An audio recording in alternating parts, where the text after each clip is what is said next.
복음에 합당한 삶입니다. 빌립보서 1장 27절에서 30절 말씀입니다. 오직 너희는 그리스도의 복음에 합당하게 생활하라. 이는 내가 너희에게 가보나 떠나 있으나 너희가 한 마음으로 서서 한 뜻으로 복음의 신앙을 위하여 협력하는 것과 무슨 일에든지 대적하는 자들 때문에 두려워하지 아니하는 이 일을 듣고자 함이라. 이것이 그들에게는 멸망의 증거요 너희에게는 구원의 증거니 이는 하나님께로부터 난 것이라. 그리스도를 위하여 너희에게 은혜를 주신 것은 다만 그를 믿을 뿐 아니라 또한 그를 위하여 고난도 받게 하려 하심이라. 너희에게도 그와 같은 싸움이 있으니 너희가 내 안에서 본 바요 이제도 내 안에서 듣는 바니라. 아멘. 할렐루야. 네, 수요예배 나오신 사랑하는 성도님들을 주님의 이름으로 환영하고 축복합니다. 하나님께서 오늘 말씀을 통해서 다시금 우리를 복음 앞에 세우시고 그 능력으로 살아낼 수 있는 능력 부어주실 줄 믿습니다. 광고에서 들으신 것처럼 장소가 변경이 되었습니다. 익숙한 곳이 아니기 때문에 조금 낯설 수 있어요. 아까 찬양하시는데 약간 찬양팀들도 살짝 낯설어 하시고 어색하시지만은 사실은 이곳은 낯선 공간은 아닙니다. 늘 저희가 뜨겁게 예배드리는 주일 예배를 드리는 공간이고 또 새벽마다 주 앞에 기도하는 은혜의 공간입니다. 그리고 하나님께서는 하나님의 사람들에게 어떤 장소로 옮기실 때는 하나님의 특별한 사명과 말씀을 주세요. 그래서 수요 예배를 하나님께서 어떠한 일 때문에 옮기셨지만은 우리 각자에게 주시고자 하는 말씀이 있지 않을까 생각하면서 함께 말씀 속으로 들어가 보았으면 좋겠습니다. 한번 기도하시겠습니다. 참 좋으신 하나님, 우리가 주님을 얼마나 사랑하는지, 얼마나 원하는지, 닮아가고 싶은지 하나님께서 아십니다. 하나님, 이 수요예배 나오신 사랑하는 성도님들, 주님을 더 닮아가고 싶고 알아가고 싶고 복음 앞에 서기 위해서 오늘도 주 앞에 나왔습니다. 우리에게 말씀해 주시고 말씀 앞에 섰을 때 아름다운 놀라운 주님의 은혜를 경험할 수 있도록 인도하여 주시옵소서. 이 모든 말씀 살아계신 예수님 이름으로 기도드립니다. 아멘.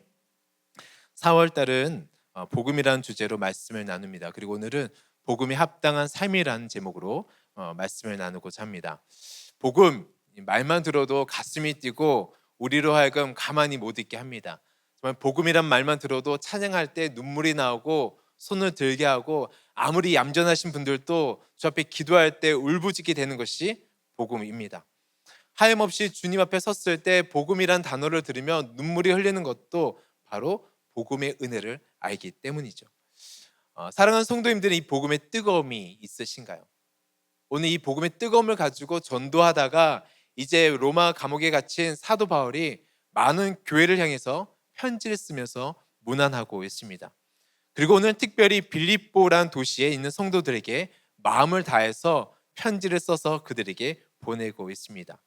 이 빌립보라고 하는 도시는 로마에서 멀리 떨어져 있는 곳임에도 불구하고 많은 로마 사람들이 살았던 도시였어요. 그런데 어떤 사람들이 주로 살았냐 하면 이 로마 군인으로 평생을 살다가 평생을 나라를 위해서 일하다가 이제 전역할 때 로마가 그들에게 로마 시민권을 부여하고 변방에 있는 그 식민지 도시에서 정착해서 살 수 있도록 배려를 받은 해역, 어떻게 보면 로마 군인들이 많이 살았던 도시입니다. 당시 로마 시민권을 갖는다라는 것은 엄청난 큰 특혜이고 영광이었죠. 우리나라도 잘 살게 되면서 이제 우리나라 한국 여권이 세계 2위라고 하더라고요. 엄청나죠. 근데 그 당시 때 세계 최강대국이었던 이 로마는 엄청난 특혜가 있었습니다. 나 로마 시민이야. 어디 가든지 나 로마 시민이야. 시민권 딱 보여주면 프리패스 되고 혜택 받는 것들이 정말 많이 있었습니다. 자연스럽게 해결되는 부분들도 정말 많이 있었습니다. 그런데 이 로마 시민이다 하는 것은 또 어떤 의미를 가지고 있었냐면 바로 로마의 황제를 주로 고백하는 사람들이라는 뜻을 가지고 있었어요.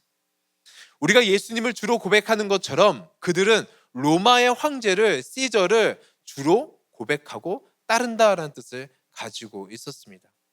즉 로마의 법에 충성을 다하고 황제에게 충성을 바친다라는 사람들이 로마의 시민들이었습니다.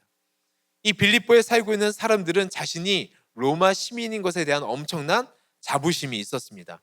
얼마나 자부심이 있었냐면 로마와 멀리 떨어져 있음에도 불구하고 로마 사람들보다 더 로마 사람들처럼 살았던 사람들이었습니다. 제가 어렸을 때 서울에 살다가 대구로 부모님 직장 때문에 잠시 이사 간 적이 있었습니다. 그때 제가 아직까지 그 서울을 동경하는 마음에 이사를 갔는데 거기서도 대구에 갔음에도 불구하고 서울 말을 쓰려고 그렇게 노력했던 것 같아요. 밥 먹었어? 뭐 했어? 애들이 정말 저를 뭐 없이 본 것 같아요. 설교적 용어는 아니지만은 정말 재수 없게 본 것 같아요. 버스란 말을 하지 않았습니다. 버스라고 그랬습니다. 버스 탔어? 라고 이야기를 했습니다. 너무 웃기죠. 그 당시 때 내가 서울에서 왔다는 것을 티를 팍팍 내고 싶었나 봐요. 나는 사투리를 쓰지 않아. 나는 서울 사람이야. 너와 달러라는 것을 그들에게 보여주었던 것 같습니다. 사도 바울도 태어날 때부터 로마 시민이었기 때문에 이 로마 시민의 가지고 있는 자부심이 얼마나 특별한지를 누구보다 더 잘 알고 있었죠. 그리고 사도 바울이 이 뿌리의 자부심을 알고 있었기 때문에 이 문화를 알고 있었기 때문에 빌립보 성도들에게 너희들이 로마 시민인 것, 너희들이 섬겨야 될 것은 로마 시민이 아니라 그리스도 예수님을 섬겨야 된다고, 로마 황제를 섬기는 것처럼 예수님을 섬겨야 된다고 그들에게 믿음으로 권면하고 있는 것입니다. 우리 27절 말씀을 다시 한번 봉독하도록 하겠습니다. 시작. 오직 너희는 그리스도의 복음에 합당하게 생활하라. 이는 내가 너에게 가보나 떠나나 너희가 한 마음으로 서서 한 뜻으로 복음의 신앙을 위해서 협력하는 것과, 오직 너희는 그리스도의 복음에 합당하게 생활하라라고 권면하고 있습니다. 우리를 죄에서밖에 죽을 수밖에 없었던 우리들이 천국 백성이 되었으면, 그 복음을 받았으면 그 복음에 합당한 자로 살아가라고 권면하고 있는 것입니다.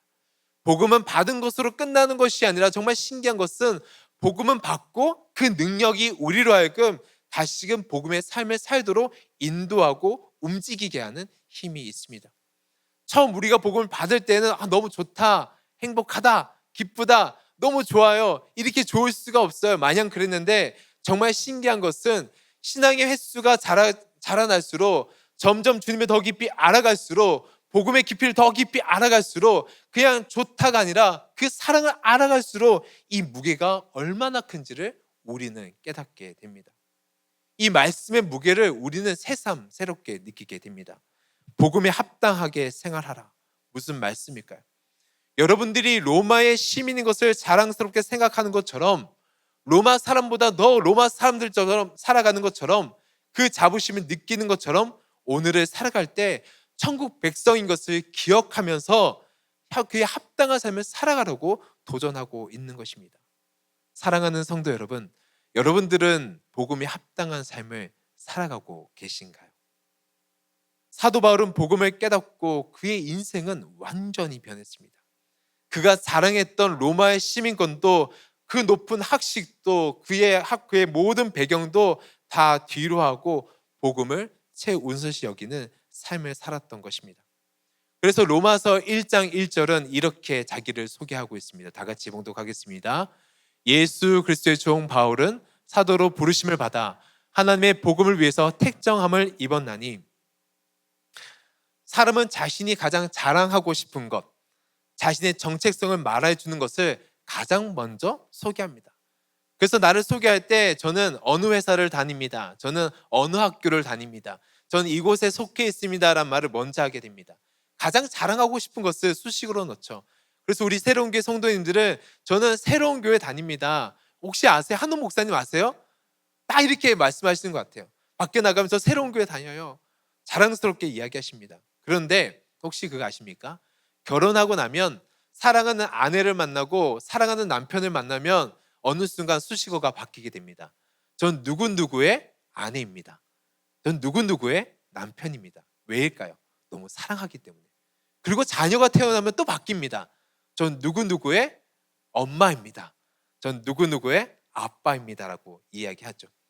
소속이 내가 가장 원하는 것으로 소속이 바뀌게 되는 것입니다. 그래서 사도 바울이 고백하기를 나는 그리스도의 종이라고 고백하고 있는 거예요.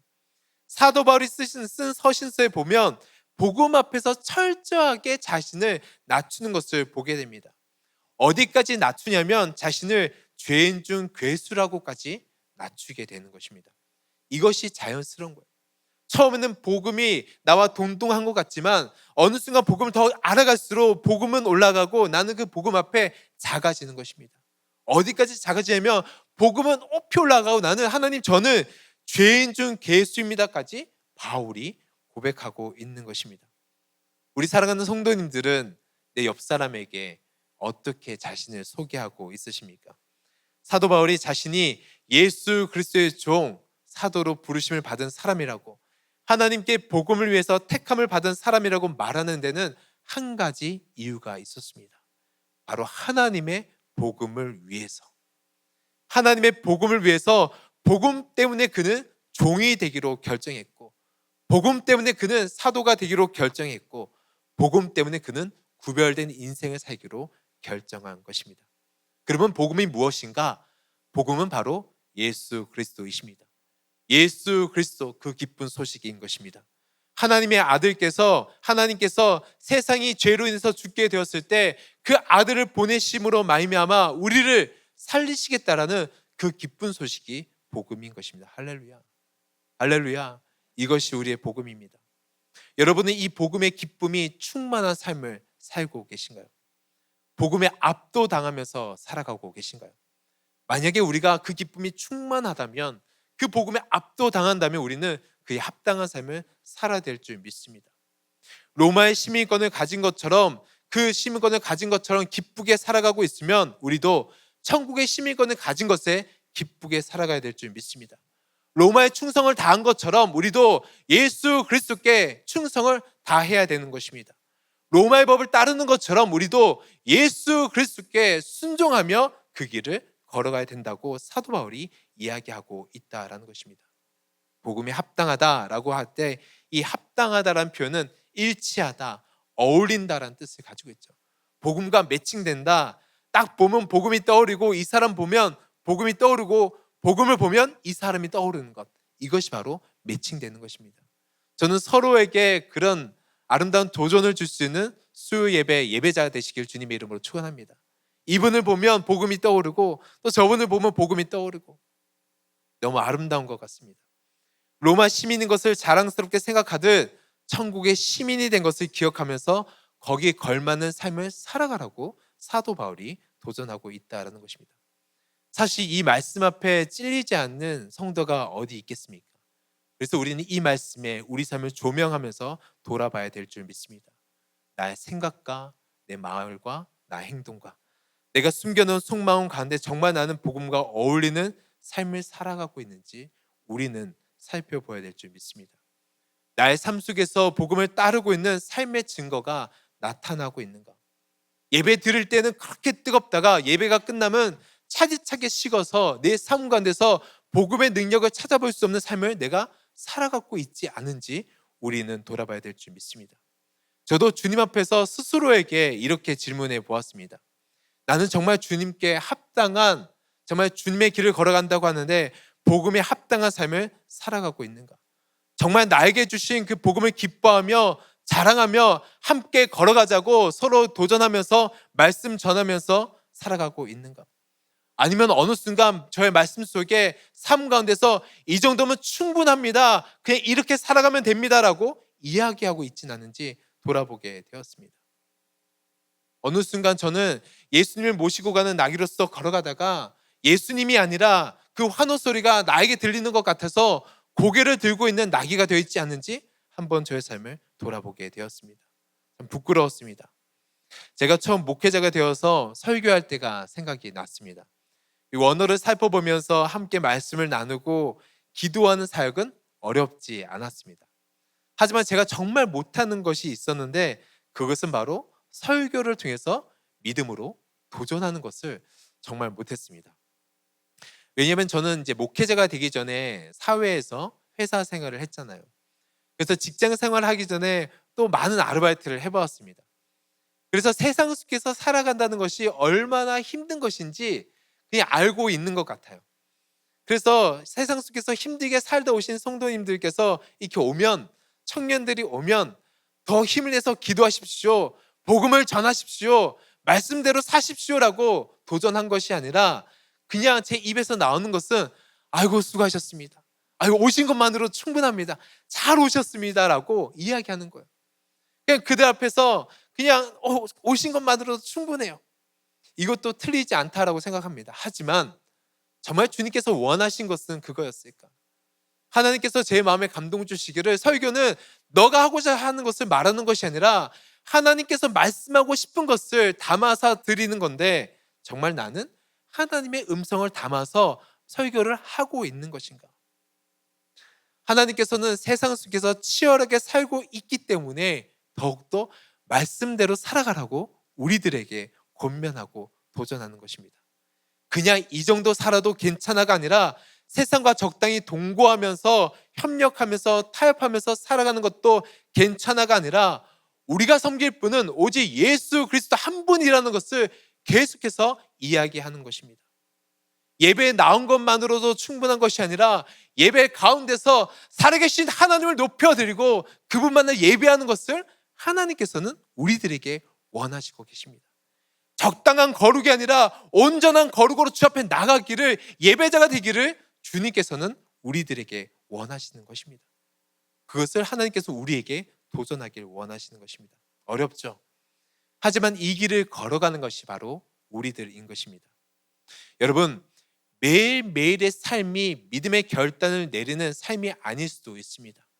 지금 당장 나의 삶이 목숨을 내놓아야 될 삶이 아닐 수도 있습니다. 하지만 평범한 일상 가운데 작은 일에 복음에 합당한 삶을 선택하고 복음에 합당한 일을 행하는 연습을 하지 않으면 정말 중요한 순간이 왔을 때, 정말 그 믿음의 결단을 내려야 되는 그 순간이 왔을 때 우리는 그것을 선택할 수 없는 거예요. 그 능력이 생기지 않는 거예요. 오늘 주님 앞에서 살기 위한 몸부림이 없으면 내일 주님 앞에서 살아갈 수 있는 능력이 없다라는 것입니다. 성도 여러분, 우리의 일상이 날마다 복음에 합당한 삶을 살아가는 연습당이 되지 않으면 우리는 정말 특별한 순간이 왔을 때, 정말 믿음의 결단을 내려야 되는 일생일대 순간이 왔을 때 복음에 합당한 삶을 선택할 수 있는 용기가 없다라는 것입니다. 사도 바울이 빌립보 교회 성도들에게 가르쳐주고 도전하는 것은 매 순간 복음에 합당한 삶을 살아내라고 우리들에게 이야기하고 있다라는 것입니다.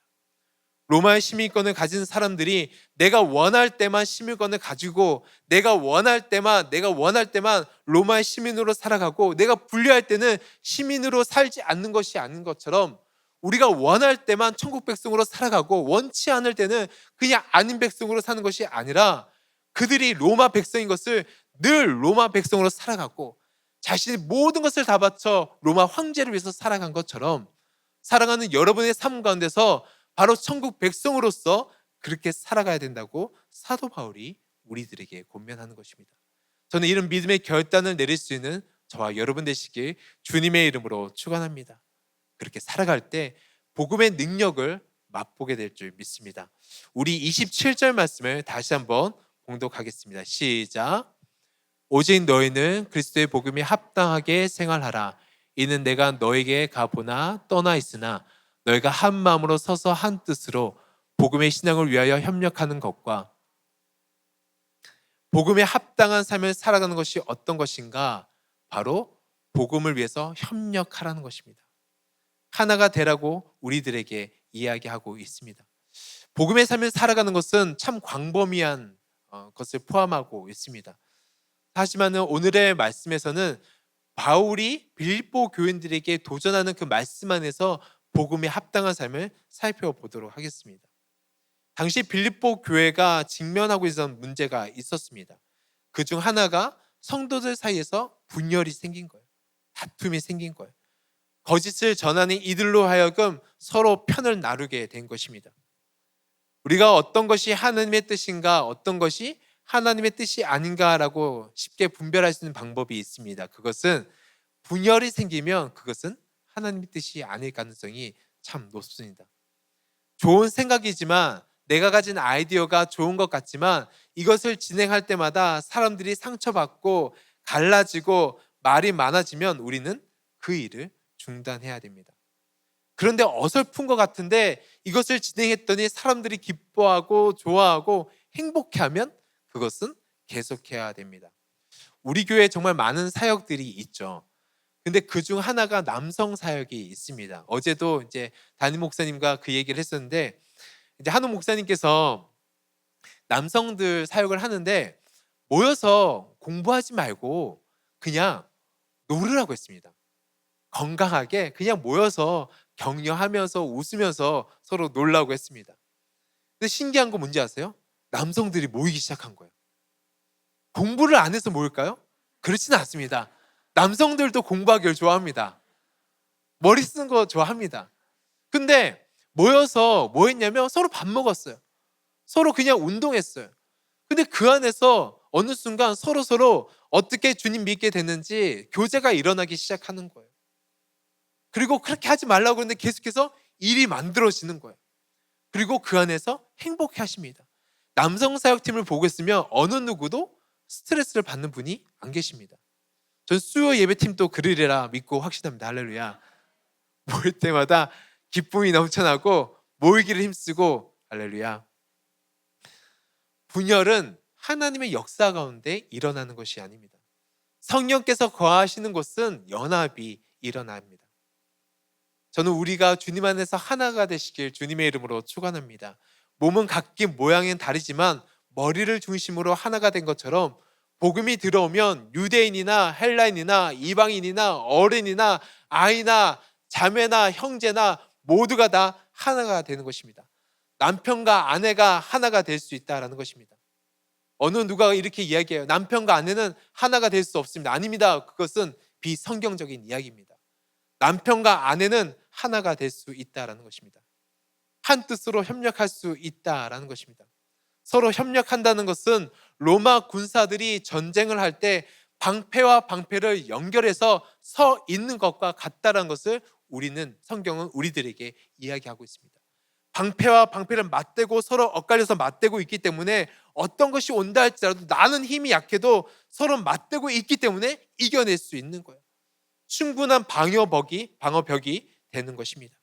그리고 한 뜻과 함께 협력한다라는 것은 함께 경주한다, 함께 싸운다라는 의미를 가지고 있습니다. 복음을 위해서 함께 협력하는 것입니다. 다른 것으로 협력하는 것이 아니라 복음으로 협력하는 것입니다. 만약에 복음으로 협력되어 있지 않으면 아무리 한 곳에서 나왔다 할지라도 하나가 될 수 없습니다. 아무리 아담 몸에서 하와가 나왔다 할지라도 그들이 너는 내 뼈 중에 뼈, 살 중에 살이라고 말했지만 그 안에 죄가 들어오면 그것이 갈라서는 거예요. 하지만 복음이 들어오면 말씀으로 하나가 되면 전혀 다른 사람이 함께 목숨을 나눌 수 있는 사이가 되는 것입니다. 하나님과 사귐이 끊어지면 하나가 되지 못하는 것입니다. 교회는 주님 안에서 하나가 되는 것입니다. 저는 사랑하는 성도님들이 가는 곳곳마다 하나가 된 역사를 경험하시길 주님의 이름으로 축원합니다. 믿음의 브릿지 역할을 감당하고 또 여러분이 가는 곳곳마다 사랑으로 연결할 수 있는 그 통로가 되시길 주님의 이름으로 축원합니다. 우리 28절 말씀을 함께 봉독하시겠습니다. 시작. 무슨 일이든지 대적하는 자들 때문에 두려워하지 아니하는 일을 듣고자 함이라. 이것이 그들에게는 멸망의 증거요 너에게는 구원의 증거니 이는 하나님께로부터 난 것이라. 두 번째, 복음에 합당한 삶을 살아간다는 것은 바로 세상을 두려워하지 않는 것입니다. 대적자를 두려워하지 않는 것입니다. 대적자는 누구인가? 바로 거짓 복음을 증거하는 이들이었습니다. 궁극적으로 교회를 핍박하는 자들이었고 그 안에 뒤에서 조종하는 악한 영을 두려워하지 않는 것입니다. 교회를 향한 어떠한 공격 뒤에는 눈에 보이지 않는 마귀가 있습니다. 눈에 보이지 않는 마귀는 눈에 보이는 사람을 통해서 교회를 공격하는 것입니다.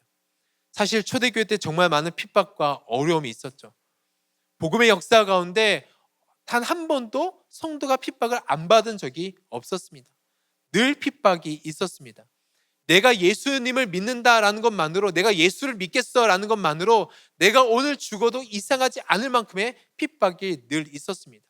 공동체에서 쫓겨당하고 매를 맞고 장사하지 못하는 어려움들이 있었습니다.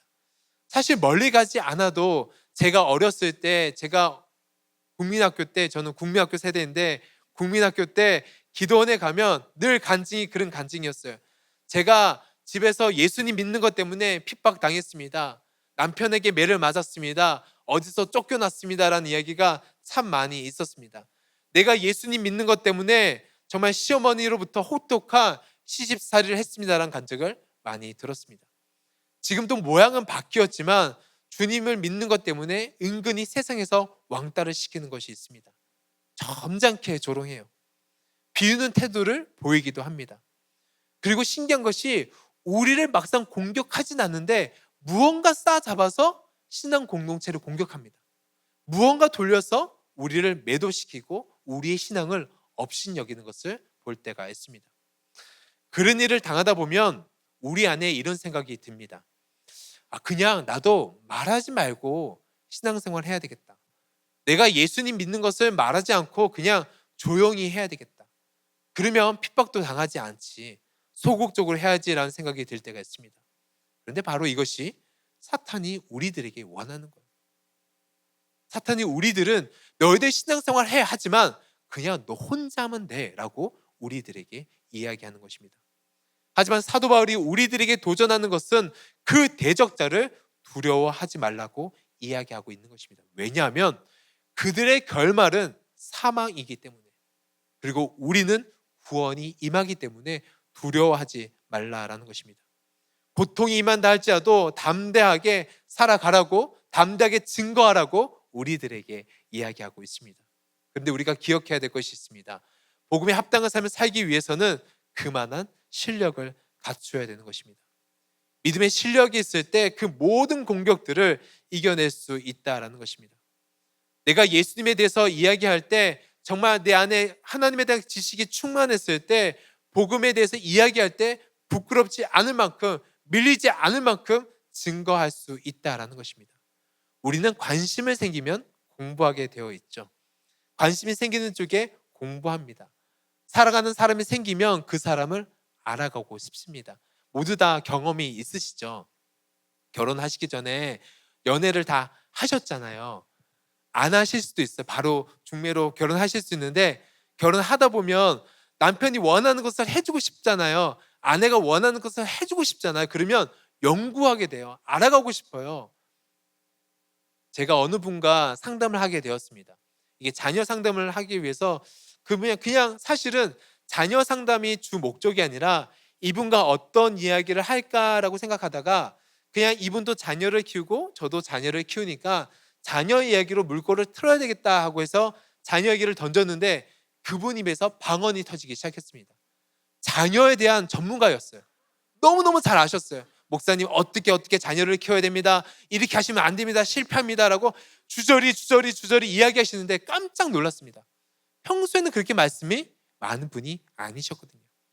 근데 그분이 사랑하고 원하고 너무 아끼는 자녀에 대한 이야기가 나오자 그분은 계속해서 말이 나오기 시작했다라는 것입니다. 우리가 주님을 사랑하면, 주님을 알고 싶으면 연구하게 되어 있습니다. 공부하게 되어 있습니다. 그런데 이것이 한 번에 되진 않죠. 훈련을 거듭해야 되는 것입니다. 그래서 우리는 이단들보다 더 뜨겁게 기도해야 되고 더 뜨겁게 예배해야 될 줄 믿습니다. 그렇게 살아갈 때 우리의 삶 가운데서 하나님의 은혜가 가득하리라 믿습니다. 사랑하는 성도 여러분, 교회에서 하는 양육 프로그램을 꼭 들으시기 바랍니다. 그 양육 프로그램을 하나하나 체크하다 가다 보면 어느 순간 우리 안에 내공이 쌓이게 될 줄 믿습니다. 그리고 어느 순간 누가 뚝 건드리면 복음이 나오는 거예요. 누가 우리에게 와서 복음이 무엇입니까? 라고 했을 때 그냥 복음은 무엇입니다 라고 나오는 거예요. 우리 유젠 전도사님들이 면접을 볼 때 이제 면접관 하신 분들이 이렇게 면접 볼 때 딱 질문을 하는 것이 있습니다. 복음을 설명해 보세요.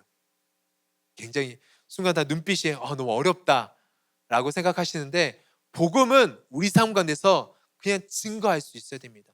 혹시 만약에 내 삶 가운데 복음을 증거하는 것이 좀 부족하다 생각하시면 괜찮습니다. 오늘부터라도 복음을 더 깊이 알아가시고 더 깊이 연구할 수 있는 저와 여러분 되시길 주님의 이름으로 축원합니다. 29절 말씀을 함께 보시겠습니다. 시작. 그리스도를 위해서 너희를 은혜 주신 것은 다만 그를 믿을 뿐 아니라 또한 그를 위하여 고난을 받게 하려 하심이라. 세 번째로 복음에 합당한 삶은 바로 그리스도와 함께 고난을 받는 삶입니다. 주님께서 우리가 주님을 믿음으로 인해서 두 가지 선물을 주셨습니다. 첫 번째 선물은 바로 주님을 믿게 된 선물이죠. 주님의 은혜로 우리는 이곳에 와 있습니다. 우리의 그 어떠함이 아니라, 나의 잘남이 아니라, 나의 선한 행함이 아니라, 그 모든 것이 아니라 오직 하나님의 은혜로 우리는 그 선물을 거저받은 것입니다. 하나님의 은혜가 아니면 불가능한 것이죠. 그런데 하나님께서 또 두 번째 선물을 주셨습니다. 기대하세요. 바로 하나님께서 주신 두 번째 선물은 예수님을 위해서 고난을 받을 수 있는 특권을 주셨습니다. 바로 예수님을 위해서 고난을 받는 특권이 특별한 은혜라고 이야기하고 있습니다. 아마 이 말씀을 들으시면 아마 속으로 그러실 수 있어요. 목사님, 저는 욕심이 많은 사람이 아닙니다. 선물은 하나로 족합니다. 그냥 예수님 믿는 것만 제가 하고 나머지 선물은 괜찮습니다 라고 이야기하실 수가 있습니다. 예수님 당한 고난은 사양하겠습니다라고 생각이 들 수도 있습니다. 그런데 예수님께서 정말 주고 싶어하는 선물이 뭐냐면, 너희들 이렇게 복음으로 영접 받았지, 구원 받았지, 그러면 내가 또 다른 선물을 줄게. 바로 나와 함께 고난을 받는 거야 라고 우리들에게 기쁘게 선물을 주시는 거예요. 사양하면 안 돼요. 그러니까 다 받으셔야 되는 거예요. 이거는 할렐루야. 예수님을 닮아가는 것, 어떻게 보면 고난을 받는 것은 예수님을 닮아가는 것과 같기 때문입니다. 예수님을 제대로 믿으면 받게 되는 고난이기 때문에 그렇습니다. 그리고 이 고난에 참여하면 예수님을 알 수 있기 때문에 그런 것입니다. 그래서 참 신기한 것이, 예수님을 믿음으로 당하는 고난은 하나님께서 막아주시지 않으세요. 이렇게 표정이 다 우울해지시는데, 우리가 예수님을 믿음으로 인해서 당하는 고난은 하나님께서 우리가 감당할 수 있을 만큼의 열어주세요. 다 막지는 않으십니다. 왜냐하면 예수님을 잘 믿고 예수님께 온전히 헌신하여 예수님을 닮아가기 때문에, 이 고난을 통과했을 때 이 고난과 좋게 비교했을 영광을 우리가 얻도록 주님께서는 참으라고 인내하시면서 막아주시지 않으십니다. 그래서 사도 바울이 이렇게 이야기하죠. 생각하건대 현재 고난은 장차 우리가 하나님께 나타날 영광과 좋게 비교할 수 없다라고 우리들에게 이야기하고 있다라는 것입니다. C.S. 루이스가 일시적인 고난 때문에 장차 누리게 될 복의 의미가 약화된다라고 말하는 주장에 대해서 이런 말을 했습니다. 그들은 모릅니다. 일단 천국에 발을 들여놓으면 모든 게 거꾸로 돌아가는, 무슨 말인지 이해가 되시죠? 우리가 천국에 발을 들여놓으면 모든 것이 우리가 생각했던 것과 거꾸로 돌아가서 세상에서의 고통마저도 영광이 된다는 사실을 그들은 모르고 있습니다. 무슨 말인가? 우리가 이 세상에서 고통받는 것들이 천국에 발을 딱 들여놓는 순간 이 모든 것들이 영광으로 바뀐다라는 거예요. 예수님께서 우리의 고난을 막으실 수 있는 전능하신 하나님임에도 불구하고 우리가 예수님을 제대로 믿기 때문에, 복음의 사람이기 때문에, 예수님께 헌신되어 있는 사람이기 때문에, 복음을 위해서 그 어떤 것도 타협하지 않는 사람이기 때문에 그 모든 것들을 막아주시지 않는 것입니다. 그리고 그 고난 속에서 우리의 미래는 영광을 맛보게 될 것입니다. 주님을 더 깊이 알아가게 될 것입니다. 사랑하는 성도 여러분, 혹시 주님을 믿음으로 인하여서 당하는 고난이 있으십니까? 주님 안에서 기뻐하시길 주님의 이름으로 축원합니다. 어려움을 당하시면 할렐루야를 외치는 것입니다. 내가 주님 때문에 당하는 고난이 있으면 하나님 감사합니다라고 우리가 주 앞에서 고백해야 되는 것입니다. 할렐루야. 왜냐하면 우리가 당하는 그 고난이 주 앞에 서게 됐을 때 이 모든 고난이 바뀌어서 영광이 되는 거예요. 그러면 우리는 이 땅의 모든 고난을 다 이겨낼 수 있을 줄로 믿습니다. 이것이 고난의 신비라는 거예요. 사탄은 우리들에게 이간질하죠. 너희들 당하는 고난 그냥 고난으로 끝나는 거야. 아무도 알아주지 않아. 예수님 당하는 고난 그냥 너만 당하고 끝나는 거 아니요. 예수님 때문에 당하는 고난은 주 앞에 서는 그날의 영광의 면류관이 될 줄 믿습니다. 우리가 주님 때문에 당하는 고난과 수치들, 억울한 것들 주 앞에 섰을 때 영광으로 바뀌는 것입니다. 그것을 소망하라고 우리들에게 이야기하고 있습니다. 저는 우리가 당하는 모든 고난들 속에서 하나님의 영광의 은혜를 경험하시기를 주님의 이름으로 축원합니다. 마지막으로 30절 말씀을 다 같이 봉독하겠습니다. 시작. 너에게는 그와 같이 싸움이 있으니 너희가 내 안에서 본 바요 이제도 내 안에서 들은 바니라. 넷째로 복음에 합당한 삶이 어떤 삶인가? 바로 믿음의 본을 보여주는 삶. 이것이 바로 복음에 합당한 삶이라는 것입니다. 믿음을 모범적으로 보여주는 것이 복음에 합당한 삶이라는 거예요. 사도 바울은 자신의 삶을 통해서 빌립보 성도들에게 소개하고 있습니다. 여러분들 듣지 않았습니까? 나의 고난에 대해서, 나의 믿음에 대해서. 여러분들 보지 않았습니까? 내가 당한 모든 고난을 보지 않았습니까? 라고 우리들에게 이야기하고 있다는 것입니다. 사도 바울이 선교지에서 얼마나 많은 고난을 당했는지, 고생을 했는지 우리들에게 이야기하고 있죠. 돌에 맞아서 죽을 뻔한 적도 있고, 40에 감한 매를 5번 맞기도 했고, 몽둥이로 맞고, 강도로 인해서 죽을 고비를 넘어가고, 바다에서 고생하고, 동물의 위험이 있었고, 동족의 위험이 있었고, 환경의 위험이 있었는데 이 모든 것들 속에서 사도 바울이 고백하고 있다는 것입니다. 그리고 지금 사도 바울은 갇혀 있습니다. 하지만 이 모든 것들이 사도 바울이 빌립보 성도들에게 복음의 모델이 되었다라고 이야기하고 있다라는 것입니다. 데살로니가전서 1장 6절 말씀을 다 같이 봉독하겠습니다. 시작. 또 너희는 많은 환난 가운데서 성령의 기쁨으로 말씀을 받아 우리와 주를 본받는 자가 되었으니. 데살로니가 있는 성도들에게도 사도 바울이 보여주는 것은 이 믿음의 모델은 환난 중에서도 성령의 기쁨으로 말미암아 살아났다, 이겼다라는 것을 이야기하고 있다라는 것입니다. 예수님을 본받고 나를 본받는 자가 되라고 믿음의 도전을 하고 있는 것입니다. 우리 고린도 후서 4장 8절 9절 말씀도 함께 봉독하겠습니다. 시작. 우리가 사방으로 우겨쌈을 당하여도 쌓이지 아니하며 답답한 일을 당하여도 낙심하지 아니하며 박해를 받아도 버림받지 아니하며 거꾸로 트림을 당하여도 망하지 아니하고. 우겨쌈을 당했다라는 것은 사방에서 압박해서 들어오는 것입니다. 답답한 것입니다. 박해를 당해도 넘어지지 않는 것입니다. 이것이 바로 고난을 대하는 사도 바울의 믿음이었던 것입니다. 사도 바울의 믿음은 어떠한 고난 앞에서도 승리하는 믿음이었고, 그 믿음을, 그 모델을 빌립보 성도들에게 보여주고 있는 것입니다. 그리고 그들에게 이야기하고 있죠. 내가 이렇게 살아낸 것처럼 여러분들도 그렇게 살아내라고 우리들에게도 도전하고 있는 것입니다. 사랑하는 수요 예배자 여러분, 우리의 삶을 통해서 우리의 자녀들에게 도전되시길 주님의 이름으로 축원합니다. 우리 자녀들이 우리의 모습을 보고 와, 나도 우리 엄마처럼 우리 아빠처럼 이렇게 살아가야 되겠다라는 그 믿음의 모범의 모델을 보여주시길 주님의 이름으로 축원합니다. 우리의 말과 행동을 통해서 자녀들이 보고 배울 수 있도록 우리는 보여주어야 되는 것입니다. 오늘 만나는 모든 사람들에게 우리는 믿음의 모범을 보여줘야 될 줄 믿습니다. 우리의 언어와 행동을 통해서 세상에서 살아갈 때 세상 방법으로 살아가는 것이 아니라 하나님의 방법으로 살아가는 것들을, 고난을 어떻게 이겨내는 것들을, 억울한 일, 속상한 일 당해도 어떻게 살아내는 것들을 우리는 보여줘야 될 줄 믿습니다. 우리가 속해 있는 모든 곳에서 우리는 믿음의 모범을 보여줘야 되는 삶을 살아내야 될 줄 믿습니다. 왜냐하면 이 모습을 통해서 그들은 복음을 발견하게 될 줄 믿습니다. 그리고 더 나아가서 주 앞에 나올 줄로 믿습니다. 말씀을 정리하도록 하겠습니다.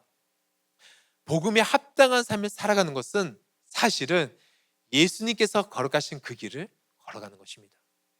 우리는 순환 주간을 보내고 있습니다. 복음에 합당한 삶이란 바로 예수님께서 걸어가신 그 길을 걸어가는 것입니다. 쉬운 길은 아니죠.